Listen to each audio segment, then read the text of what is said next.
Good morning, class. We will continue chapter 11, Force and Pressure. Now, forces are of two types, that are contact forces and non-contact forces. Contact forces जिनमें दो objects या कहें object और जो force apply कर रहा है वो आपस में कांटेक्ट में होने चाहिए, और नॉन कांटेक्ट फोर्सेस जो कि बिना कांटेक्ट के आकर कर सकें. So in contact forces, our first force is muscular force. Muscular force जो मसल से फोर्स हम एक्ट करते हैं, that is muscular force. हम किसी बुक को पुश या लिफ्ट कर सकते हैं टेबल से बिना उसको टच किए? नहीं. क्या हम एक बाल्टी को जिसमें पानी भरा हुआ है बिना टच किए उसको उठा सकते हैं? नहीं. यानी कि to apply a force on an object, your body has to be in contact with the object. एक ऑब्जेक्ट पर फोर्स लगाने के लिए ये ज़रूरी है कि हमारी बॉडी उस ऑब्जेक्ट के साथ कांटेक्ट में हो, हम टच में हो उस ऑब्जेक्ट के साथ. Touch can be a direct contact और it can be with the help of a stick और अ पीस ऑफ रॉप. यानी कि हम डायरेक्टली ऑब्जेक्ट को अपने हाथ से टच कर सकते हैं या फिर हम एक स्टिक या पीस ऑफ रॉप रस्सी की मदद से, रस्सी के एक टुकड़े की मदद से हम कांटेक्ट में आ सकते हैं ऑब्जेक्ट के साथ.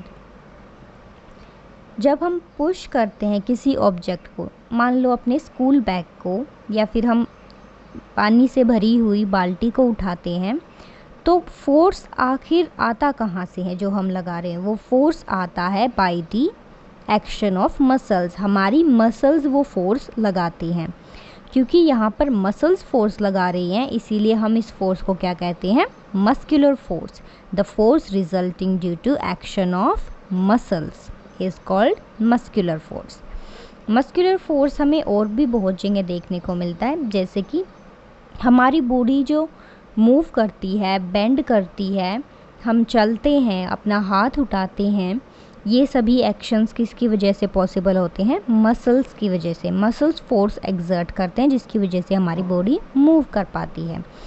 देन हमारा जो एलिमेंट्री कैनाल है, यानी कि जो हमारी फूड पाइप है, हम खाना खाते हैं तो वो फूड माउथ से स्टमक तक कैसे पहुंचता है?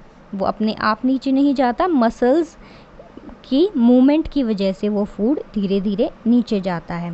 सिमिलरली ब्रीदिंग, जब हम सांस लेते हैं तो हमारे जो डायग्राम है वो ऊपर की तरफ उठता है, यानी कि हमारे लंग्स एक्सपेंड होते हैं, फिर कॉन्ट्रैक्ट होते हैं, सिकुड़ते हैं, फिर फूलते हैं, एक्सपेंड होते हैं, फिर सिकुड़ते हैं. तो ये जो मूवमेंट है ये भी किसकी वजह से है?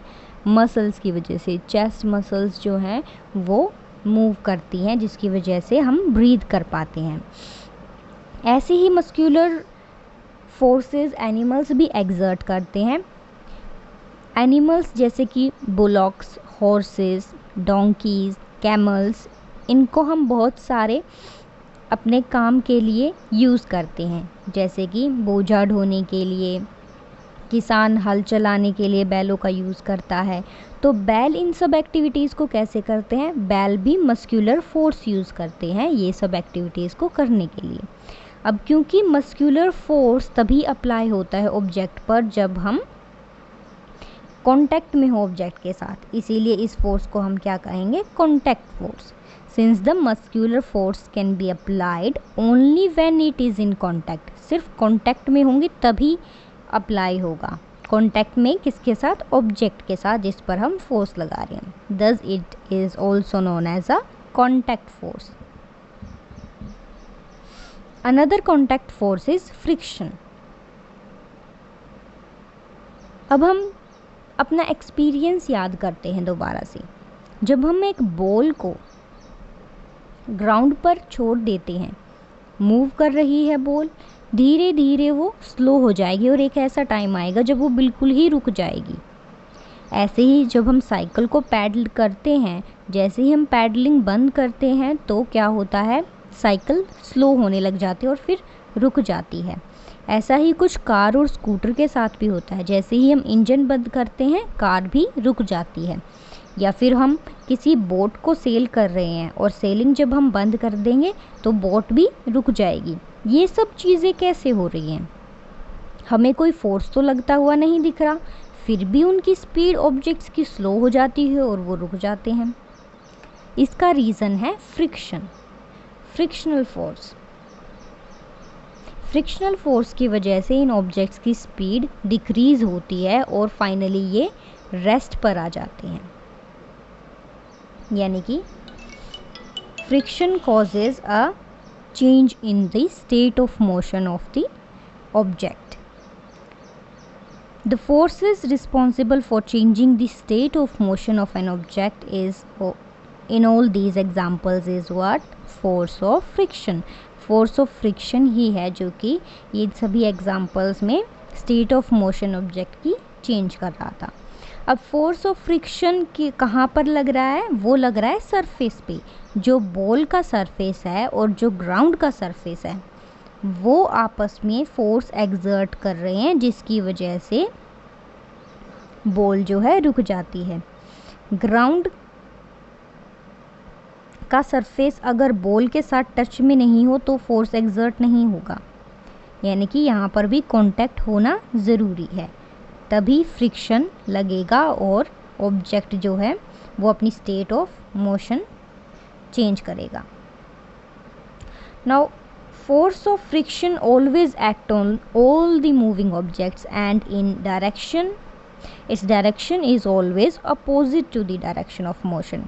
यानी कि force of friction एक ऐसा force है जो हमेशा हर ऑब्जेक्ट पे लगता है जो कि मूव कर रहा है। एक मूविंग ऑब्जेक्ट पे हमेशा एक फ्रिक्शनल फोर्स ज़रूर लगेगा और जो डायरेक्शन होगी फ्रिक्शनल फोर्स की वो अपोजिट होगी ऑब्जेक्ट के मूवमेंट की डायरेक्शन से। अगर ऑब्जेक्ट फॉरवर्ड डायरेक्शन में मूव कर रहा है तो फ्रिक्शन किस डायरेक्शन में लगेगा?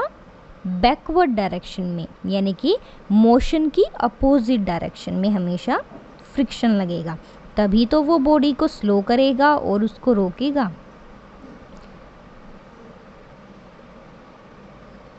Thus friction is also an example of contact force। Now her force contact force तो नहीं होता, कुछ फोर्सेस नॉन कॉन्टैक्ट फोर्स भी होते हैं। Let's see some of the non contact forces. First non contact force. Non contact forces क्या हैं? जहाँ पर ऑब्जेक्ट को और फोर्स को कॉन्टैक्ट में नहीं होना होता, यानी कि बिना कॉन्टैक्ट में आए एक ऑब्जेक्ट दूसरे पर फोर्स एक्सर्ट कर रहा है। First is magnetic force. Magnetic force क्या है? Force that is exerted with the help of magnet. जब मैग्नेट फोर्स को एक्सर्ट करता है तो उस फोर्स को कहेंगे मैग्नेटिक फोर्स। एक्टिविटी 11.6 हम देखते हैं। यहाँ पर हम दो मैग्नेट्स लेंगे, दीज आर बार मैग्नेट्स। इन मैग्नेट्स की दो डायरेक्शन है, north and south pole. Colour हमने दो दिए हैं, एक पोल का कलर है रेड, दूसरे पोल का कलर है ब्लू। फॉर एग्जांपल हम लेके चलते हैं कि नॉर्थ पोल हमारा ब्लू कलर रिप्रेजेंट कर रहा है और साउथ पोल रिप्रेजेंट कर रहा है रेड कलर को। नाउ हमें पता है कि जब दो सिमिलर पोल्स आपस में नज़दीक आते हैं तो वो एक दूसरे को रिपेल करते हैं। अगर साउथ पोल के पास आएगा तो वो रिपेल करेगा, और दो अपोजिट पोल्स जब नज़दीक आते हैं तो वो एक दूसरे को अट्रैक्ट करते हैं, यानी कि नॉर्थ पोल साउथ पोल को अट्रैक्ट करेगा। इस एक्टिविटी में हमने 3 पेंसिल्स ली हैं, या हम इसकी जगह वुडन स्टिक्स भी ले सकते हैं जो कि सर्कुलर हों। इस पर हमने एक बार मैग्नेट को प्लेस कर दिया है। अब दूसरा बार मैग्नेट हम इसके नज़दीक तो लेके जाते हैं लेकिन टच नहीं करते, बिना टच किए हम इसको नज़दीक लेके जाएंगे। तो अगर हम अपोजिट पोल्स को पास लेके आते हैं, जैसा हम देख रहे हैं पहली इमेज में, यहाँ पर हमारे पास ब्लू कलर है और रेड कलर है, यानी कि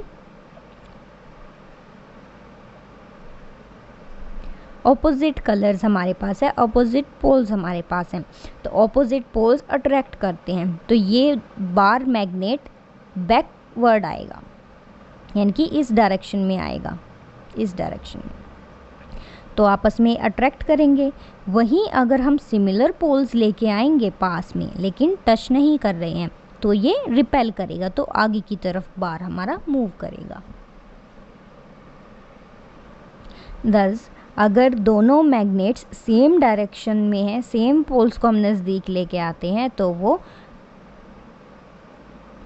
एक दूसरे को रिपेल कर रहे हैं, फॉरवर्ड डायरेक्शन में बार मैग्नेट को मूव कर रहे हैं। और अगर वो ऑपोजिट पोल्स को हम नज़दीक लेके आते हैं तो वो बैकवर्ड डायरेक्शन में बार मैग्नेट को मूव कर रहा है। कौन से वाले को? जिसके नीचे हमने पेंसिल्स रखी हुई हैं, क्योंकि वो अट्रैक्ट कर रहे हैं इस बार। दस मैग्नेट्स की भी हमारे पास दो तरीके की फोर्सेस आई हैं, अट्रैक्शन और रिपल्शन, जिनको हम पुश या पुल से भी कंपेयर कर सकते हैं। अट्रैक्शन है तो पुल और रिपल्शन है तो पुश। यहाँ पर क्योंकि मैग्नेट एक्सर्ट कर रहा है फोर्स को दूसरे मैग्नेट पे बिना कांटेक्ट में आई, तो ये कैसा फोर्स है? ये मैग्नेटिक फोर्स है और एग्जाम्पल है ये नॉन कांटेक्ट फोर्स का। बिना कांटेक्ट में आए ही फोर्स एक्सर्ट किया जा रहा है। नाउ जो फोर्स है वो मैग्नेट एक पीस ऑफ आयरन पे, यानी कि एक लोहे के टुकड़े पर भी मैग्नेट बिना कांटेक्ट में आए फोर्स एक्सर्ट करता है। वो अट्रैक्ट करेगा आयरन पीसेस को बिना उनके कांटेक्ट में आए। Another example of non contact force is electrostatic force. Electrostatic force कौन से फोर्स होते हैं? ये वो फोर्सेस होते हैं जहाँ पे चार्ज प्रेजेंट होता है। चार्जेस कौन से? पॉजिटिव और नेगेटिव चार्ज। जैसा कि हमें करंट में देखने को मिलता है, उसी तरीके के चार्ज यहाँ पे होते हैं। एक्टिविटी 11.7 में हमने दो स्ट्रॉ ली हैं प्लास्टिक की, और दोनों ही स्ट्रॉ इक्वल साइज़ के हैं। हम एक स्ट्रॉ लेके उसको भी दो टुकड़ों में बराबर बांट सकते हैं। हमने एक स्ट्रॉ को हैंग किया है एक टेबल पर with the help of a thread, और दूसरी स्ट्रॉ को हम रब करते हैं पेपर के पे, या फिर अपने हाथ पर भी कर सकते हैं। कंसीडर हम एक पेपर लेते हैं और उस पे स्ट्रॉ को रब करते हैं।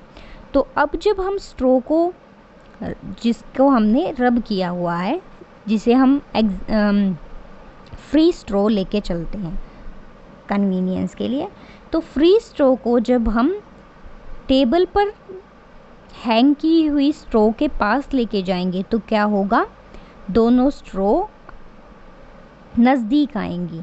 जो हमारी चार्ज वाली स्ट्रॉ है, फ्री स्ट्रॉ है, वो हैंग की हुई स्ट्रॉ को अट्रैक्ट करेगी अपनी तरफ। ऐसा क्यों हुआ? ये हुआ इलेक्ट्रोस्टैटिक फोर्स की वजह से। जो फ्री स्ट्रॉ है जिसको हमने रब किया था पेपर पे, उस पे चार्ज बन गई। उन चार्जेस की वजह से ही ये दूसरी स्ट्रॉ को अट्रैक्ट कर रहा है। अगर हम पेपर की हेल्प से इस हैंग की हुई स्ट्रॉ को भी, इस स्ट्रॉ को हैंग की हुई स्ट्रॉ को भी अगर रब करते हैं पेपर पे, तो इस पर भी चार्ज प्रोड्यूस हो जाएंगे। अब जब दोनों चार्ज हो जाएंगी स्ट्रॉ, तो इनको नज़दीक लेके आएंगे तो ये एक दूसरे को रिपेल करेंगी, यानी कि एक दूसरे से दूर जाएंगी। ये भी किसकी वजह से है? इलेक्ट्रोस्टैटिक फोर्स की वजह से। यानी कि जब एक चार्ज था और एक अनचार्ज था, तब तो इलेक्ट्रोस्टैटिक फोर्स ने दोनों को अट्रैक्ट किया, लेकिन जब दोनों चार्ज हो गए तो रिपेल किया। Thus, the force exerted by a charged body on another charged or uncharged body is known as electrostatic force. Electrostatic force में एक बॉडी चार्ज होना कंपल्सरी है।